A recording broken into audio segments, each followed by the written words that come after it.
मान लो आपको अभी पता लगे कि कुछ ही देर में आपके घर में मेहमान आने वाले हैं। तब आप क्या करोगे? फटाफट बेड ठीक करोगे, टेबल सेट करोगे, इधर उधर रखा सामान जल्दी जल्दी से अपनी जगह पर रखोगे। फिर कुछ ही देर में पूरा घर चमकने लगता है। लेकिन सोचो, हर बार सिर्फ मेहमान आने पर ही घर को सेट करना पड़े, चमकाना पड़े, तो इसका मतलब रोज की आदतों में और दिनचर्या में कहीं ना कहीं कमी है।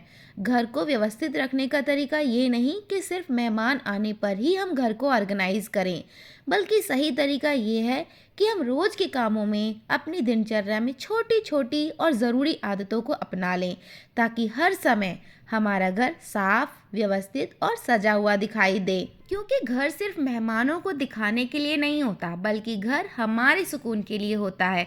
साफ व्यवस्थित घर होता है तो मन को भी अच्छा लगता है और डेली के काम भी आसानी से हो जाते हैं। घर का माहौल भी खुशनुमा रहता है। सबसे बड़ी बात, इसके लिए बहुत मेहनत करने की ज़रूरत नहीं पड़ती, बस रोज की ज़िंदगी में छोटी छोटी आदतें शामिल करनी है।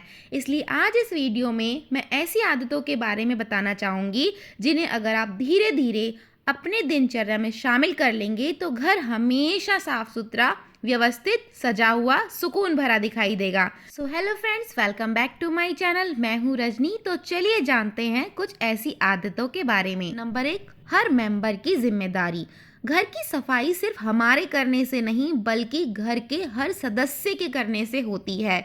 बच्चे चाहे छोटे हैं चाहे लोग बड़े हैं, सभी की जिम्मेदारी होनी चाहिए कि जो सामान जहाँ लिया है वहाँ पर रखें। हाँ, ये ज़रूरी नहीं है कि बच्चे अपना 100% सामान अपनी जगह पर रखेंगे, पर अगर उन्होंने 10% सामान भी अपनी जगह से लेकर उसी जगह पर रखा तो ये भी काफ़ी रहेगा। जब भी आप साफ सफाई का काम करें तो बच्चों को भी उस काम में शामिल करें। चाहे वो छोटा मोटा ही काम करेंगे, पर इससे वो हेल्पिंग और केयरिंग बनेंगे और आपकी मदद भी हो जाएगी। नंबर 2, घर का साइज। घर छोटा है या बड़ा फर्क नहीं पड़ता।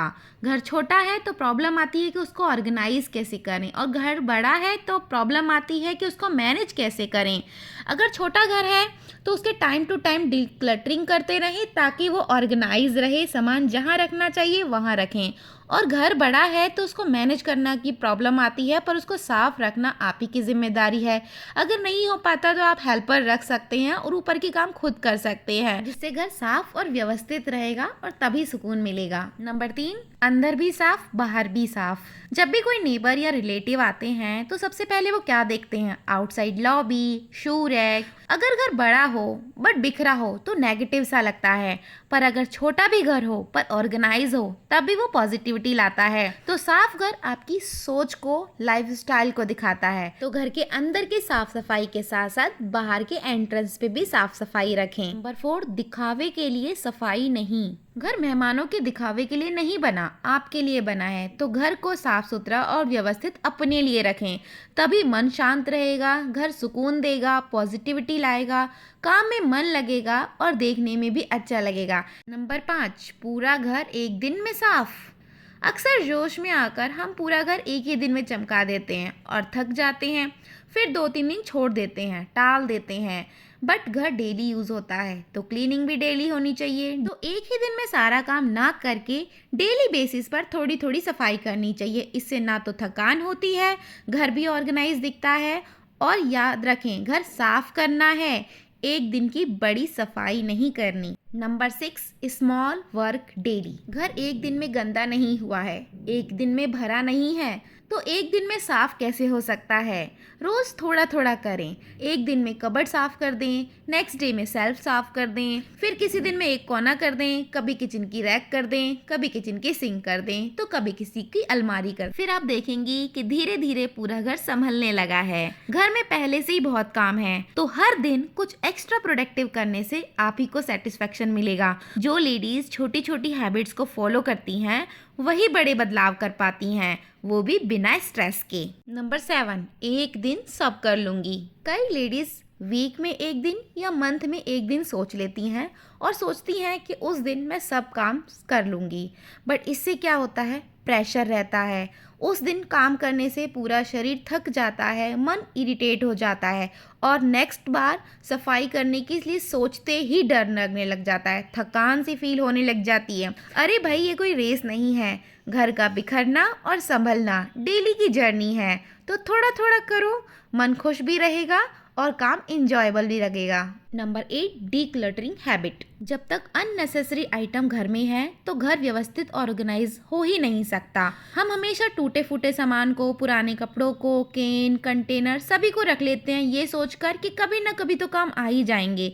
पर उससे बेटर है उनसे कोई DIY बना लो, उनको यूज़ कर लो, और अगर DIY नहीं बन पाते तो उनको कबाड़ में फेंको। कहने का मतलब है कि DIY बना के रीयूज़ करो या फिर कबाड़ में फेंक कर उसको रिसाइकिल होने दो। So make the habit of decluttering, जिससे कि घर में स्पेस बनेगा और क्लीनिंग इफेक्टिव लगेगी। Number 9, 1 in 1 out rule. अक्सर क्या होता है कि हम कपड़े खरीदते रहते हैं, अलमारी भरती रहती है, उसमें जगह खत्म हो जाती है। घर में सामान खरीदते रहते हैं, पुरानों को इधर उधर एडजस्ट करते रहते हैं, जिससे घर भी भरा भरा लगता है। तो उससे अच्छा है कि जब भी आप कुछ लाएं तो कुछ को निकालने की आदत भी डालें। जो सालों से नहीं पहने कपड़े, फिट नहीं है, कलर अच्छा नहीं है, उनसे अटैचमेंट नहीं है, तो उन कपड़ों को डोनेट कर दो, जिससे अलमारियों में स्पेस बढ़ेगा और मोर ऑर्गेनाइज दिखेगा। Daily 10 minutes decluttering habit. अब एक्स्ट्रा सामान निकालना है तो ये नहीं कि आप एक ही दिन लेके बैठ जाएं। डेली 10 मिनट सोच के बैठें। पूरा दिन करने की ज़रूरत नहीं है, बस सिंपल सी 10 मिनट का एक रूल बना लीजिए। एक कॉर्नर साफ़ कर लिया, किसी दिन वो एक सेल्फ साफ़ कर दी, किसी दिन अलमीरा साफ़ कर दी। इसमें साफ़ करने के साथ साथ जो भी एक्स्ट्रा आपको लगे, जो काफ़ी टाइम से यूज़ नहीं हुआ और आगे भी यूज़ नहीं होने वाला है, तो उस चीज़ को निकाल दें। इस तरह की डेली 10 मिनट की डीक्लटरिंग हैबिट रखेंगे तो आपका घर एक दिन बहुत अच्छे से ऑर्गेनाइज हो जाएगा। Consistency is more powerful. Remember कछुए की कहानी, स्लो स्लो चलना है पर कंटिन्यू चलना है, थोड़ा थोड़ा करना है पर डेली करना है। Discard day in a week. काफ़ी लेडीज़ वर्किंग होती हैं तो उनके लिए रोज़ 10 मिनट निकालना बहुत बड़ी बात हो सकती है। तो वो वीक में एक दिन रख सकती हैं 30 मिनट्स का, जिसमें वो टूटा फूटा सामान, एक्स्ट्रा कंटेनर्स, पुराने कपड़े, वेस्ट पेपर और जो यूज़ नहीं कर सकने वाले आइटम हैं उनको निकाल कर रख सकती हैं, जिससे पूरा घर खाली करने की ज़रूरत नहीं है। आपको सिर्फ 30 मिनट्स में जो आपको एक्स्ट्रा लगते हैं उनको निकाल सकते हैं। नेक्स्ट, कबाड़ वर्सेस दान। अब जो सामान निकाला है डीक्लटर करके, तो ये नहीं कि बस उसको फेंक दो। उसको ये हो सकता है कि अगर वो यूज़फुल दिख रहा है, जैसे कि कपड़े हैं, बर्तन हैं, हो सकता है वो आपके ज़रूरत के ना हो पर कई लोगों के लिए बहुत काम के हो सकते हैं, तो उन लोगों को दान दे दीजिए।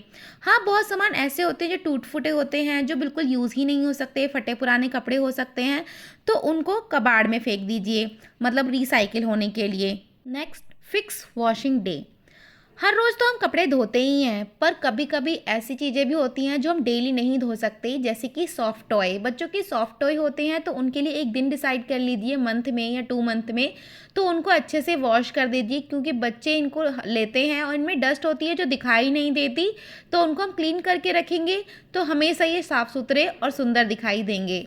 Next, think about new item.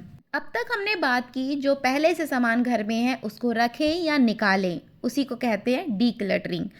पर इसके अलावा एक और चीज़ होती है कि हम घर में कुछ लाने वाले हैं, जिसको बोलते हैं नया आइटम। तो नया आइटम खरीदने से पहले ये सोचें कि ज़रूरत का सामान है या फिर शौक़ का।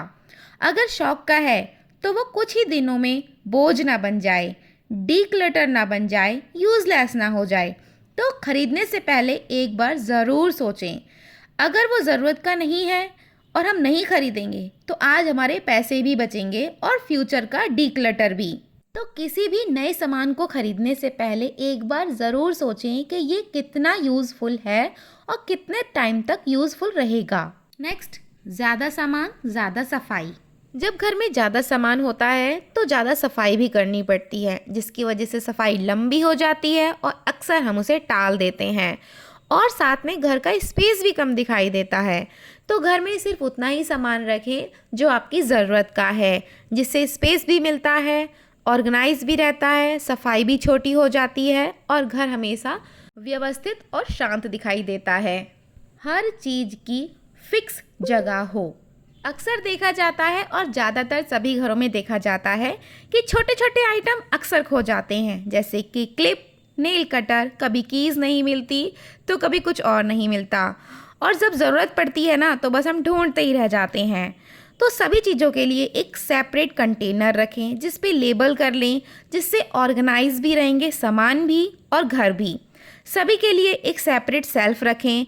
अगर सेल्फ एक ही है तो उसमें 2-3 बॉक्स रखें। अलग अलग कंटेनर में अलग अलग तरह के आइटम रखें, जिससे कि ढूंढने में भी आसानी होगी और दिख भी जाएंगे।